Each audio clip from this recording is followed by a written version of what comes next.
So, when you hand your hard-earned money over to a professional, how do you actually know if they are doing a good job? Right. That is the big question. Seriously, I want you to visualize this for a second.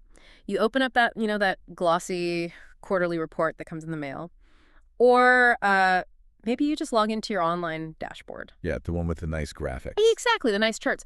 And you see a positive percentage right next to your portfolio's value.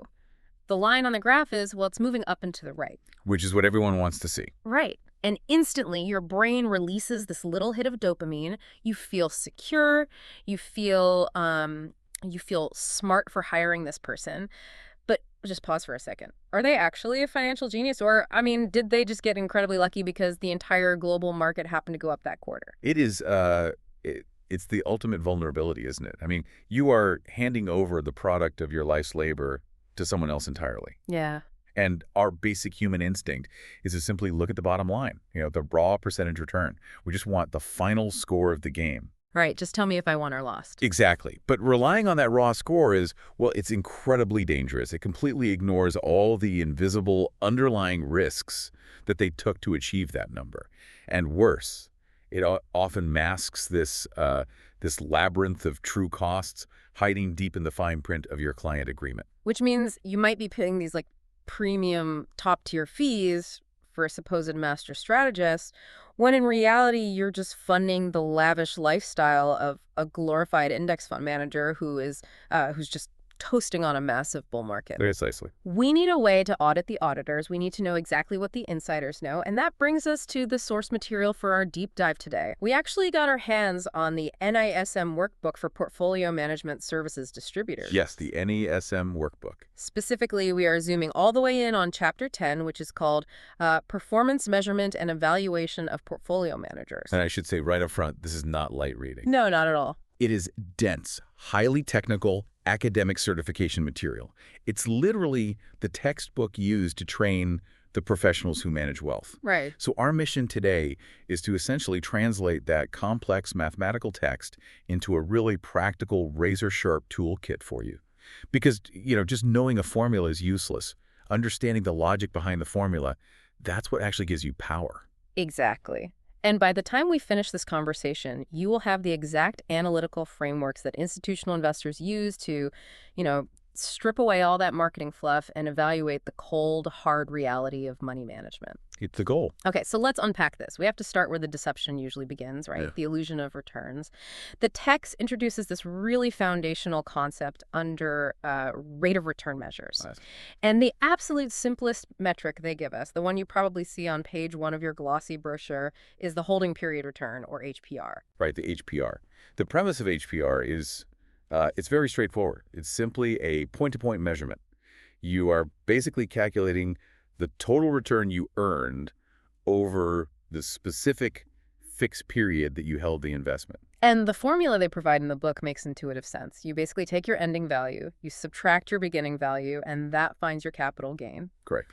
Then you add any income you generated along the way. So dividends paid out by a stock, or maybe interest paid by a bond. And finally, you divide that entire pile of profit by your beginning value. Let's actually ground that in a really concrete example from the text, just to make it clear. Imagine your portfolio's market value on, say, April 1st is exactly 100,000 rupees. Okay, 100,000. We roll the clock forward exactly 1 year to March 31st, and the value has grown to 120,000 rupees. Nice. And during that 12-month stretch, your investments also kicked out 5,000 rupees in dividends. Right, so we just plug those numbers into the formula. 120,000 minus the original 100,000 gives us a 20,000 gain in pure asset value. Right. We add that 5,000 dividend to the pile, giving us 25,000 in total value generated. Then we just divide that 25,000 profit by our initial 100,000 investment, and boom, we have 25% holding period return. It looks great on paper. It really does. But Notice the massive glaring assumption baked into that math. Oh, I do. Because this is where I have to play devil's advocate against the HPR. Because real life does not work like a sterile math problem in a textbook. This formula assumes that all the income, all the dividends, and all your capital movements happen at the very end of the year. Yes, on the exact last day. Which is crazy. That's like, I don't know, reviewing a fine dining restaurant based entirely on the chocolate cake they serve for dessert while completely ignoring the fact that you waited 3 hours for a burnt appetizer. That's a great way to put it. Real investors do not just, drop a locked briefcase of money on January 1st and disappear into the woods for a year. No, of course not. You are touching on the core issue here, which is the reality of cash flows. You might deposit a chunk of your annual bonus in March. You might withdraw funds to pay for a child's tuition in July. Right. You might automatically reinvest a dividend in October. Money is fluid. It's constantly moving. And that constant, unpredictable flow of money in and out of the account completely shatters the validity of the holding period return. I mean, think about it. If you deposit a massive amount of cash on December 28th, right before a tiny little market rally, your overall ending value on December 31st looks huge. Huge, yeah. But your manager didn't actually grow your initial funds by that much. You just gave them a massive pile of new fuel right before crossing the finish line. Exactly. The HPR takes that huge ending balance and basically gives the manager credit for it across the whole entire year. It's a total distortion. Wow. Yeah. And this is where the textbook really forces us to graduate to much more sophisticated tools. It introduces two crucial alternatives: the extended internal rate of return, which is known as XIRR, Okay. and the time-weighted rate of return, or TWRR. All right, let's take those one by one because the acronyms can definitely get overwhelming for people. So how does XIRR fix this problem of us constantly moving our money around? The mechanism behind XIRR is actually quite elegant. It assigns a specific exact calendar date to every single cash flow. Oh, I see. Yeah, it doesn't just look at the starting line and the finish line. It tracks the exact day the money entered the account and the exact day any money left. The text actually provides a fascinating 5-year table to demonstrate how vital this is. Right, let's walk through that specific scenario from the book. Imagine an investor who is consistently adding to their portfolio at the beginning of each year. They start relatively small, investing $5,000 the first year. Okay. The next year they add $10,000, then $15,000, $20,000, and finally a big $25,000 deposit in year 5. Right. But the market during those 5 years is incredibly volatile. It's not a smooth ride at all. Yeah. The text shows the returns wildly fluctuating. So the first year, the market drops 5%. The second year, it plummets a brutal 15.20%. Ouch. The third year, it recovers slightly, up 8.10%. The fourth year is a massive bull run, surging 30.75%. And then the final year, it rises another 17.65%. So if you just average those percentage numbers together, you get a wildly inaccurate picture of how much money the investor actually has in their pocket. Exactly, because Yeah. the math changes depending on how much money was in the account Yeah. during the crash versus the surge. Right. In year 2, when the market crashed that 15.20%, they only had 15,000 of principal exposed to that crash. But in year 4, when the market surged almost 31%, they had way more capital sitting in the account to, catch the updraft. I get it. So XIRR calculates the annualized return based on exactly when those specific amounts of capital were exposed to those specific market conditions. It gives you the true lived experience of the investor's wallet. I love that phrase, by the way, the lived experience of the wallet. But hold on a second. If XIRR is so perfect at showing my actual real-world return based on my deposits, why does the book even introduce this other concept, the time-weighted rate of return? That's the big question. What is TWRR doing that XIRR isn't doing? This might actually be the most critical distinction in the first half of this text. XIRR is heavily influenced by the investor's behavior. Okay. The timing of the cash flows dictates the score. So let's flip the previous scenario. Yeah. Let's say your portfolio manager is doing a brilliant job. They're identifying great undervalued companies. But you, the investor, read a scary headline in the news, you panic, and you withdraw 80% of your money right before the market surges 30%. Oh, I see where this is going. My personal XIRR is going to look terrible because I missed the huge surge. Your XIRR will be absolutely abysmal. But is that the portfolio manager's fault? Should they be fired because you panicked? Well, no, the manager made the right calls. I was the one with the terrible timing. Precisely. And this is the absolute crux of performance evaluation. If Mm. we are trying to audit the manager's skill, we have to isolate their investment decisions from your emotional deposit and withdrawal We habits. have to separate the two. Yes, Yeah. we have to mathematically remove you from the equation entirely.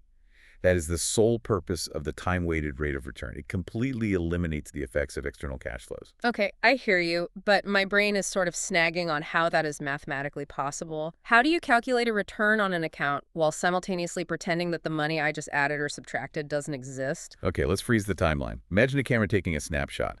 TWRR essentially breaks the entire multi-year investment period Hmm. into tiny, independent little sub-periods. Every single time a cash flow happens, the very day you make a deposit or pull money out, the formula draws a hard line.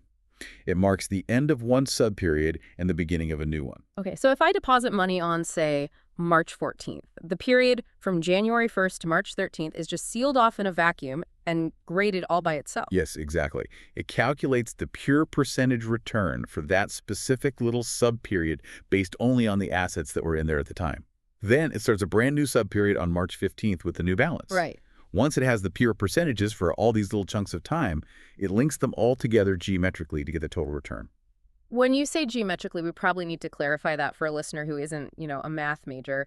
It essentially just means compounding, right? Like growth on top of growth rather than just simple addition. Correct. You aren't just adding the percentages together, you are multiplying the growth factors. Yeah.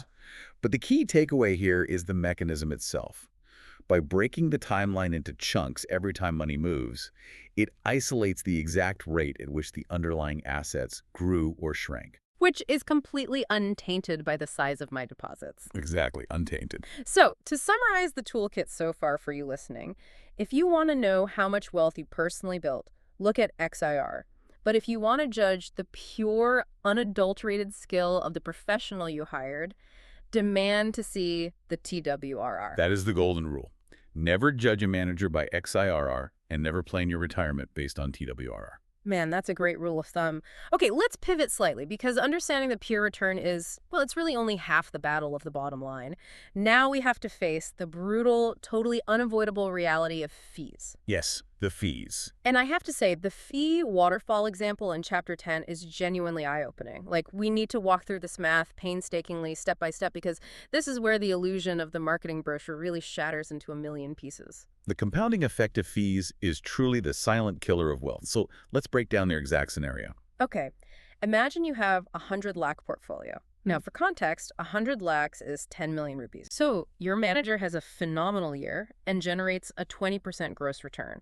So your portfolio's gross value is now sitting at 120 lakhs.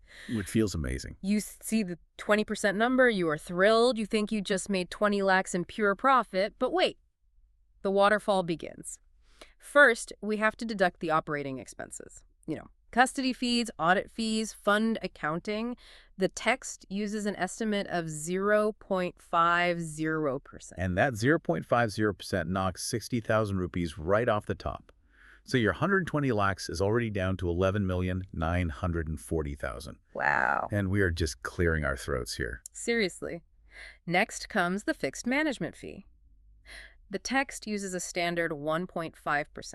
But here is a massive psychological trick the industry uses that we absolutely need to highlight. People just assume that 1.5% is charged on their starting amount of 100 lakhs. Right. That's the logical assumption. But in many portfolio management services, that fee is charged on the average of your starting capital and your ending gross value. It's a subtle trick, but it makes a massive difference. The average of 100 lakhs and 120 lakhs is 110 lakhs. Right. So they aren't taking 1.5% of 100. They're taking 1.5% of 110.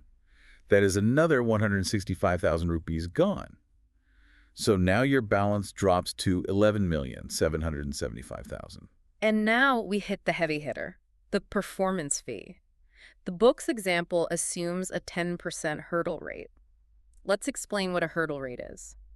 It basically means the manager only gets a performance bonus on the profits they generate above a baseline 10% return. Correct. It's essentially the client saying, look, I could get 10% in a basic, cheap index fund, so I'm only paying you a bonus for the magic you do beyond that 10%. Exactly. So 10% of your initial 100 lakhs is 10 lakhs. The required portfolio value, just to clear the hurdle, is 110 lakhs. Your portfolio, after those initial expenses, is sitting at 11,775,000. Okay, I'm following. So they beat the hurdle by 775,000 rupees. The manager then takes a 20% cut of that specific overperformance. 20% of 775,000 is another 155,000 rupees deducted. Wow. We are now down to 11,620,000. And let's just assume the worst case scenario to finish the waterfall. Let's say you decide you want to close the account and leave the service entirely that year. The text applies a standard 2% exit load.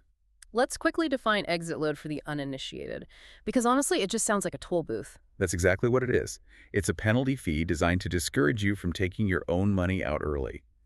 It's meant to ensure the manager has stable capital to work with for a few years without worrying about you withdrawing it. So you pay a 2% toll on that final amount of 11,620,000 just to get your money back. That's another 232,400 deducted. It really adds up. When the dust finally settles on this waterfall, your final net value is 11,387,600. Your glorious, headline-grabbing 20% gross return has been mathematically eroded down to a 13.88% net return. And the most painful part of all this, we haven't even invited the taxman into the room yet. That is a terrifying thought. Let's say this was a short-term holding, and in this specific jurisdiction, you are hit with a 20% short-term capital gains tax. If you lose 20% of that 13.88% net profit to taxes, your true post-tax return, like the actual new purchasing power in your life, is down to 11.10%.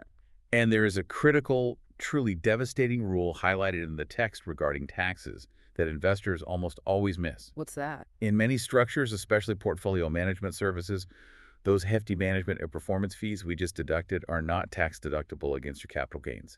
Wait, let me make sure I understand the horror of what you just said. You are telling me the government taxes me on the gross profit I made, not the net profit I actually get to keep after paying the manager. In many jurisdictions, yes, that is exactly how it works. You are paying taxes on money that went straight from the market into your portfolio manager's pocket.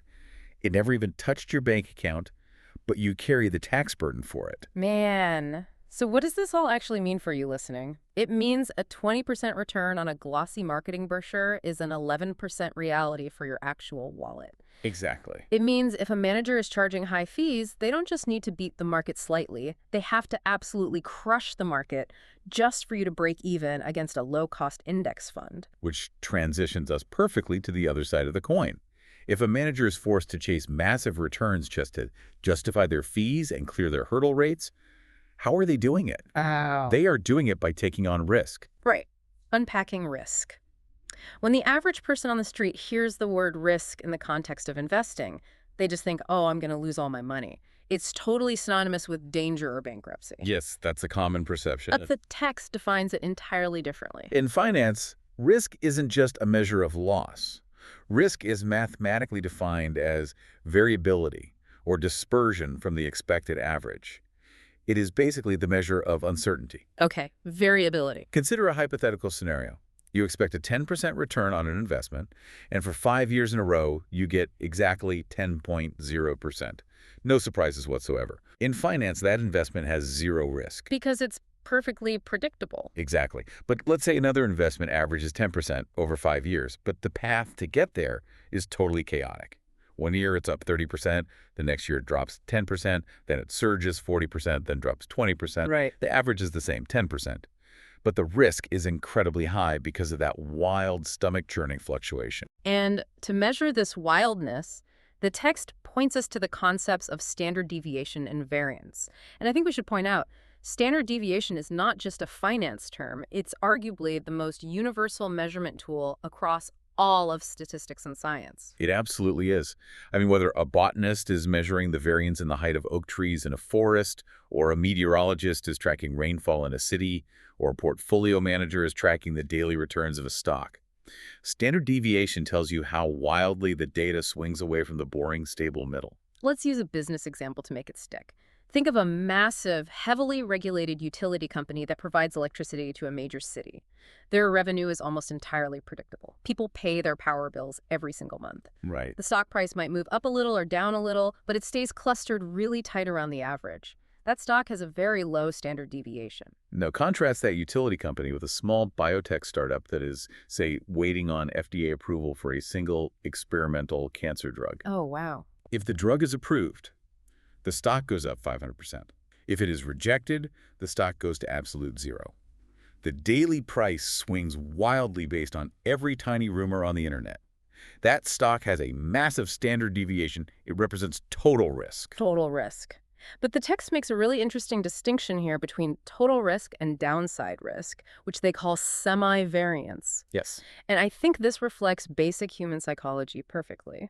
Standard deviation treats a 20% drop and a 20% unexpected surge as equal amounts of risk because they both vary from the average. But let's be honest, investors do not call their advisors to complain about upside risk. Never. Nobody gets mad when they accidentally make too much money. No, human beings only feel the pain of the downside. Yeah. Semi-variance is a mathematical tool that essentially ignores all the positive surprises and only measures the severity and frequency of the negative drops. Which makes sense. It's a very useful metric for, say, retirees who are drawing down their portfolios and simply cannot afford a massive sequence of negative returns, regardless of how good the upside might be later. Okay, so we've established that risk is volatility.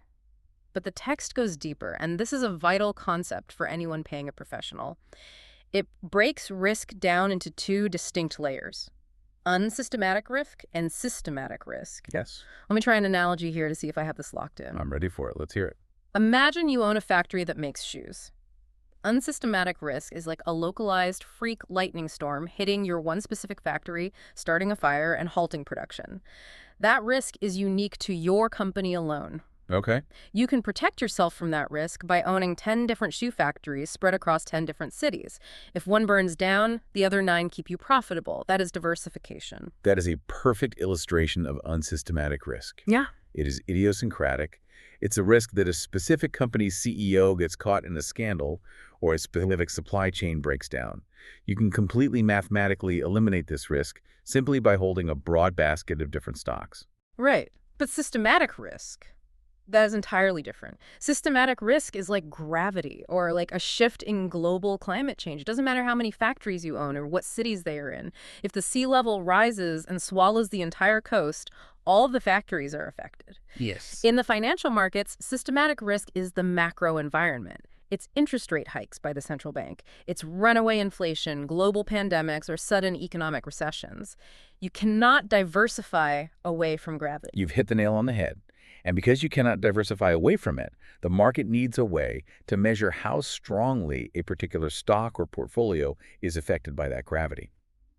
The proxy we use to measure systematic, inescapable market risk is called beta. Beta. I see this term thrown around on financial news channels all the time, usually by, guys yelling over flashing graphics. Let's finally demystify it. How does beta actually work?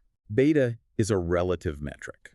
It relates the volatility of your specific portfolio directly to the volatility of the broader market index, like the S&P 500 or the Nifty 50. Yeah. By mathematical definition, the market itself has a beta of exactly 1.0. Okay. The market is the baseline gravity. So if my portfolio has a beta greater than 1, let's say it's 1.5, what does that actually mean for my lived experience? It means your portfolio is 50% more volatile than the broader market. You're essentially strapped to a rocket ship. When the market goes up 10%, your portfolio should theoretically go up 15%. Which sounds great. It does. But when the market drops 10%, you are going to suffer a 15% drop. Yeah. You feel the gravity much more intensely. And conversely, if my beta is less than 1, say 0.7, I have a smoother, less terrifying ride. I won't capture all the upside, but I'm definitely protected on the downside. Exactly. The text actually points out a really fun fact here. The beta of pure cash sitting on your mattress is exactly 0. It completely ignores the stock market's gravity. It has zero systematic market risk, though obviously it carries severe inflation risk, which is a whole different conversation. Right. Now, why does beta matter when evaluating your portfolio manager? Because of a concept called alpha. Alpha is the holy grail. It is the excess return the reward, generated specifically by the manager's skill in taking on unsystematic risk. Okay. It's their skill in picking specific winning stocks rather than just buying the whole market. So if my manager is not generating alpha, if they are just loading up on high beta tech stocks in a bull market and claiming they are a genius when the portfolio goes up, Then you are paying premium active management fees just to ride the beta roller coaster. You could have achieved the exact same result by logging into a brokerage app and buying a cheap leveraged index fund yourself for basically zero management fee. wow. A manager must prove that they are providing alpha, not just exposing you to more beta. Okay, this brings us to a massive turning point. We know how to measure the pure return, and we know how to identify the two types of risk. But looking at return and risk separately is, well, it's useless. Completely. Judging returns without factoring in risk is like praising an airline pilot for getting from New York to London in record time, while completely ignoring the fact that they flew straight through a Category 5 hurricane with the engines on fire to do it. That's a vivid image. Right. You survived, you got there fast, but the process was insanely reckless. We need a way to combine return and risk into a single grade. We need the ultimate scorecards, risk-adjusted returns. The text highlights the two heavyweights in this arena, the Sharpe ratio and the Trainer ratio. These formulas are basically the ultimate lie detectors for portfolio managers. Let's start with the Sharpe ratio, which was developed by Nobel laureate William Sharpe. The math is really elegant. You take your portfolio's return and you subtract the risk-free rate. Then you divide that resulting number by the standard deviation of the portfolio. The text calls this measuring the reward to variability. Let's pause on the numerator of that formula for a second. Portfolio return minus the risk-free rate. Why do we subtract the risk-free rate? Good question. The risk-free rate is usually the yield on a short-term government treasury bill. It represents a return you could have earned by taking absolutely zero risk while sleeping perfectly soundly at night. Right, because if I can get 5% from the government, practically guaranteed, the portfolio manager shouldn't get a medal for earning me 5%. I only care about the excess return they generated above that baseline. Precisely. The text gives a really clean example. Let's say your portfolio returned 10.50% for the year. Okay. The risk-free rate is 5.50%. So the manager's excess return, the actual value they added, is 5.0%. Then we take that 5.0% and divide it by the portfolio's total risk, its standard deviation, which in this example the book says is 6.50%. Right. So 5 divided by 6.50 gives us a Sharpe ratio of 0.7690. But let's translate that decimal into plain English. If a friend asks me what that 0.76 actually means, how do I explain it to them? You would simply tell them, for every 1 unit of total turbulence, volatility, and anxiety I had to endure this year, my manager delivered 0.76 units of extra profit. So obviously, you want that number to be as high as humanly possible. You want massive profit for very little turbulence. A Sharpe ratio of 1.5 means you are getting paid handsomely for the bumps in the road. A Sharpe ratio of 0.2 means you are enduring a nightmare flight for peanuts. Exactly. Now, let's look at the sibling formula, the Trainer ratio, developed by Jack Trainer. It looks almost identical at first glance. You take the portfolio return and you subtract the risk-free rate, just like Sharpe. Okay. But instead of dividing by standard deviation, you divide by beta. Okay, let's freeze and connect the dots from what we learned earlier. Sharpe divides by standard deviation, and we established that standard deviation measures total risk. The unsystematic factory fires A&D, the systematic gravity. Trainer divides by beta, and we established that beta only measures the systematic gravity. It completely ignores the localized factory fires. You have the mechanics perfectly. Trainer measures your excess return strictly against the inescapable market risk, completely ignoring the specific idiosyncratic risks of the individual stocks the manager chose. But wait, hold on. This leads to a massive question. If they both measure risk-adjusted return, why on earth do we need both? Wouldn't they rank a list of mutual funds the exact same way? If Portfolio A is fundamentally better than Portfolio B, shouldn't both formulas agree? You are touching on perhaps the biggest aha moment in this entire chapter. The answer is, they should agree, but when they don't, it reveals a massive secret about your manager. Ooh, tell me. Let's think it through. If a portfolio is perfectly, flawlessly diversified, meaning the manager has effectively eliminated all the unsystematic, localized factory fire risk, then the total risk and the systematic risk are basically the exact same thing. Because there is no idiosyncratic risk left. Exactly. Yeah. In that scenario, the Sharpe ratio and the Trainer ratio will give you identical rankings. That makes total sense. But what if they disagree? What if my manager shows me a report where their trainer ratio is phenomenal, but their Sharpe ratio is absolutely terrible? Then the math has unmasked them. Think about what the formulas are actually doing. Trader is ignoring the unsystematic risk, so it thinks the portfolio is doing great. Right. But Sharpe is looking at the total risk, including all that unsystematic risk the manager failed to diversify away. Because the Sharpe score is low, we know all that extra localized risk is dragging the score down without providing any extra return. Whoa. So it tells you mathematically that the portfolio is poorly diversified. Yes, the manager took on a bunch of unnecessary, unsystematic risk. Maybe they concentrated heavily in just 3 incredibly volatile tech stocks, and you, the investor, are not being rewarded for that extra danger. Wow. This gives you a diagnostic X-ray tool to spot lazy diversification. You aren't just blindly looking at the return anymore. You are mathematically proving whether the manager did their homework on protecting your downside. That is incredibly empowering. It shifts the power dynamic completely. But even with these ratios, we're still missing some context. Like, a Sharpe ratio of 0.8 is great. Unless every other manager in the world is getting a 1.2, we can't evaluate performance in a vacuum. We need a yardstick. We need benchmarking. Performance evaluation is entirely relative. Earning a 5% return sounds mediocre until you learn the entire global market dropped 15% that year, in which case your manager is a hero. Right. But earning 20% sounds brilliant until you realize the market surged 35% and your manager somehow missed it. I always think of that old quote, you can't judge a fish by its ability to climb a tree. You simply cannot judge a conservative, safety-first municipal bond manager against the returns of a high-flying tech index. You have to compare apples to apples. And the NISM text does not take benchmarking lightly. It provides strict, non-negotiable criteria for what constitutes a valid benchmark. It isn't just a manager arbitrarily picking an index that makes their performance look superior. There are strict rules. Let's explore the mechanics of those rules. The text lists 5 criteria. First, the benchmark must have clearly defined constituents. Second, it must be investable. Third, it has to be consistent with the manager's approach. Fourth, it needs the same risk profile. And finally, it must be measurable. Yes. Let's unpack the why behind these. Why does it matter so much that a benchmark is investable? Because if a benchmark isn't investable, it is a phantom standard. Imagine a manager comparing themselves to a theoretical index of the top 50 performing stocks of the year in hindsight. That would be ridiculous. Exactly. You as an investor could never actually buy that index because it only exists in the past.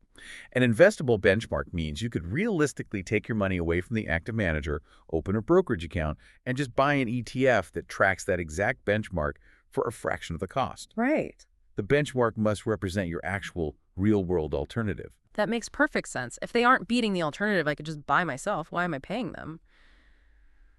Now, what about consistent with the manager's approach? This seems kind of obvious. A value manager needs a value benchmark. It seems obvious, but this is where the industry is currently facing a massive challenge and where customized benchmarks really come into play. We have evolved far beyond simple large cap or small cap funds. Today, we have incredibly complex, algorithmic, factor-based investing. Right, a manager might pitch you on a highly specific strategy like low volatility, high dividend momentum in emerging markets. Exactly, and a standard broad market index like the MSCI Emerging Markets Index will fail the consistency test for that specific strategy. Yeah. It's simply the wrong yardstick. So what does the manager do in that case? Do they have to build a custom index just to grade themselves? They do. They have to construct a custom universe of stocks that fits their specific factor requirements and say to the client, judge me against this universe. It is expensive and computationally heavy to build and maintain these custom benchmarks, but it is absolutely necessary. Without it, you have no way to truly evaluate if the active management fees you are paying are justified or if you should just buy a passive factor ETF. Okay, so let's set the stage for the absolute climax of this textbook. We've calculated the pure TWRR. We've measured the risk with standard deviation and beta. We've run the Sharpe and Trainer ratios to prove they are well diversified. We've established a fair investable benchmark. Okay, everything is in place. And let's say the manager won. They beat the benchmark by 2%. Here is where the text turns us into actual forensic accountants. How do we prove exactly how they won? Was it pure repeatable skill, or did they just get incredibly lucky by overweighting the one sector of the economy that happened to boom? This brings us to performance attribution analysis. This is the most extensive, revealing, and powerful framework in the entire deep dive. This is how we dissect the excess return with a scalpel. The text breaks down the total excess return, the exact amount by which the manager beat the market into three distinct buckets: the asset allocation effect, the security selection effect, and the interaction effect. Yes, the three buckets. Let's define the mechanism of each before we do the math. The asset allocation effect measures macroeconomic skill. It asks, did the manager overweight the right sectors and underweight the wrong ones? If the technology sector was booming globally, did your manager hold more tech stock than the benchmark did? Did they see the big trend coming? And the security selection effect measures microeconomic skill. It ignores the sector weights and looks purely at stock picking. It asks, even if they matched the benchmark's weight in tech, did they buy the right tech stocks? Did they find the hidden gem that surged 20% while the average tech stock only went up 10%? And finally, the interaction effect is the cross product. It measures the combined impact of doing both simultaneously. Overweighting a sector A&D, picking the best stocks within it. We absolutely have to walk through the numerical example from the text because seeing the math play out makes the genius of this analysis just click. Let's set the scenario. The benchmark index returned 7.80% for the year. Your portfolio returned 8.70%. Your manager beat the market by a clean 0.90%. You are happy. Right, you're thrilled. But how did they get that 0.90%? We start the forensic audit with asset allocation. Let's simplify the market into three sectors for this: technology, healthcare, and financials. Okay. The manager made some bold macroeconomic calls. They decided to overweight technology, which turned out to be a great move. They underweighted healthcare, which did poorly, so that saved you money. But they also overweighted financials, which ended up underperforming the market. So they got two big calls right and one call wrong. When you run the formula, which essentially multiplies the difference in portfolio weights by the benchmark sector returns, the net effect of all their macroeconomic sector bets was a positive 0.1%. Let's pause right there. Out of their total 0.90% outperformance, only 0.1% came from their macro-level sector bets. The math tells us they were only a slightly above-average allocator. Okay, now we open up the second bucket, security selection. This is where we look inside the sectors. Within technology, the manager's specific, hand-picked stocks returned 12%, while the average benchmark tech stocks only returned 10%. They found the winner. They did. Within healthcare, their specific picks got 8% versus the benchmark's 7%. And crucially, even in financials, where they made a bad overweight sector bet, their specific stock picks dropped less than the average financial stock. They provided massive value on the micro level. When you run the selection math multiplying the benchmark weight by the difference in specific stock returns, the net effect is a massive positive 0.85%. Wow. And then we have the interaction effect, which is essentially the mathematical remainder. And in this example, it brings a slightly negative 0.05%. Right. So let's tally it up. 0.1% from macro allocation plus 0.85% from microselection minus 0.05% from interaction equals our total outperformance of exactly 0.90%. Consider the profound power of what we just did. Before we ran this math, all you knew was that your manager beat the market by 0.9%. If you sat down with them for an annual review, they might have spun a whole narrative about how they are a macroeconomic genius who perfectly predicted the global shift in technology and healthcare. But the math completely unmasks that narrative. The attribution analysis proves that the manager is actually an incredible stock picker, generating almost all their value, that 0.85%, from digging through financial statements and finding hidden gems within sectors. But they're really only a mediocre macro forecaster. Exactly. If they try to sell you a new macro-driven fund, you know to walk away. You can use this exact framework to demand transparency.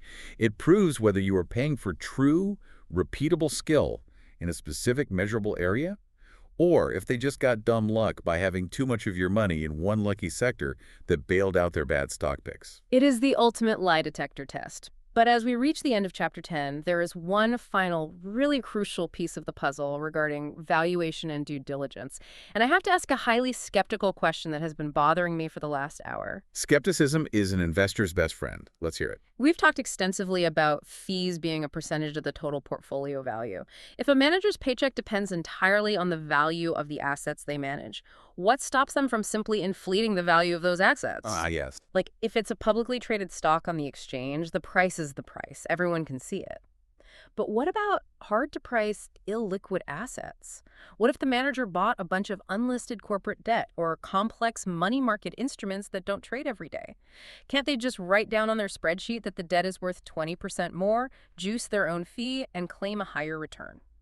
It is a terrifyingly valid concern. And historically, it has been the mechanism for massive financial frauds. Yeah. This is exactly why the regulatory framework outlined in the text is so critical. The text highlights the APMI regulations, the Association of Portfolio Managers of India, though, similar regulatory bodies exist globally. Right. They absolutely forbid the manager from grading their own homework. So how does the unlisted debt actually get priced? The regulations require impaneled, independent, third-party valuation agencies to price these specific, hard-to-value debt and money market assets. Why not? The portfolio manager has to submit their holdings to an external auditor who uses standardized, market-accepted valuation norms to determine the fair value. It creates a firewall between the person earning the fee and the person declaring the value of the asset. That is deeply reassuring. It adds a layer of objective reality to the whole thing. So we've analyzed the pure returns, we've measured the risks, we've run the attribution analysis, and we've verified the asset pricing. The very final step in the text is manager selection. And there is a twist here that I found genuinely surprising. The starting point. Yes. The due diligence process doesn't actually start with looking at a manager's past returns. Not at all. Looking at past returns is literally the very last step. The process actually starts by looking in the mirror. It starts with the investor drafting their own investment policy statement, or IPS. Let's expand heavily on this because it feels like the foundation of everything. What actually goes into an IPS? It's not just saying, I want to make a lot of money, right? Far from it. An IPS is an architectural blueprint of your specific financial reality. It documents your required rate of return to meet your life goals, but more importantly, it documents your constraints. Constraints? Like what? What are your exact liquidity needs? Do you need to withdraw 5% a year to live on? Or can this money be locked away for a decade? What is your tax bracket? And crucially, what is your psychological risk tolerance? Can you truly stomach a 30% drawdown without panic selling? So you basically have to define the parameters of the game you are playing before you hire someone to play it for you. Exactly.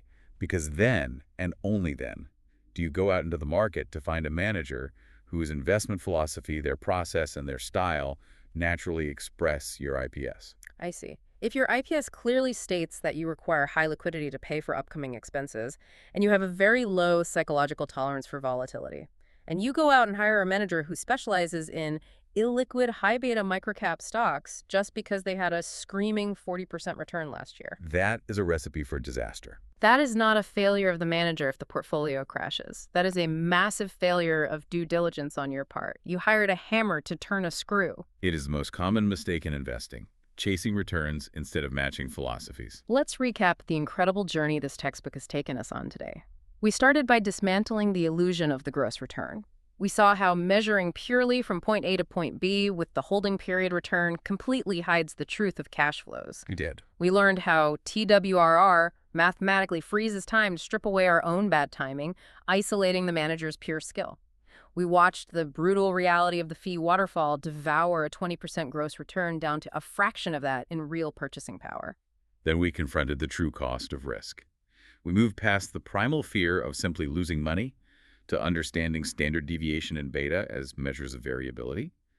We applied the ultimate scorecards, the Sharpe and Trainer ratios, to expose managers who take lazy, undiversified risks and expect to get paid for them. We learned why an investable benchmark is vital to avoid phantom standards. And finally, we became forensic accountants with attribution analysis, proving mathematically whether a manager's success came from brilliant stock picking, macroeconomic forecasting, or just blind luck. If there's one overarching thematic lesson to take away from Chapter 10 of this NISM workbook, it is this. Nobody will ever care more about your money than you do. You simply cannot afford to be a passive passenger on this journey. Absolutely. Armed with this vocabulary and these mathematical frameworks, you have the power to hold financial professionals highly accountable. You don't have to just smile and nod at the glossy brochure anymore. You can demand to see the TWRR. You can ask for their Sharp versus Trainor rankings to check their diversification. You can ask for the attribution breakdown to see where their skill actually lies. You have the toolkit. But before we wrap up, I want to leave you with one final provocative thought that builds on everything we've just discussed today. I'm intrigued. Let's hear it. We've spent this entire deep dive evaluating the skill, the psychology, the asset allocation, and the specific stock choices of human portfolio managers. We've talked about human error, human macro bets, and human panic. But we are rapidly, undeniably moving into an era where artificial intelligence and algorithmic black boxes are beginning to manage vast institutional amounts of wealth. That is the frontier, and it completely disrupts all the traditional models. That's exactly my point. How will traditional attribution analysis evolve? Think about it. When an AI machine changes its security selection and its asset allocation by the millisecond, executing thousands of trades based on millions of data points, satellite imagery, and nonlinear correlations that human beings literally cannot perceive, how will we separate the algorithm's skill from an entirely new kind of systemic, machine-driven market risk? It's a huge unknown. Are our current mathematical lie detectors, designed for human psychology, equipped for a world where even the creator of the algorithm doesn't know exactly why the machine bought the stock? Something to seriously think about the next time a robo-advisor asks to manage your portfolio. Keep diving deep, and we'll see you next time.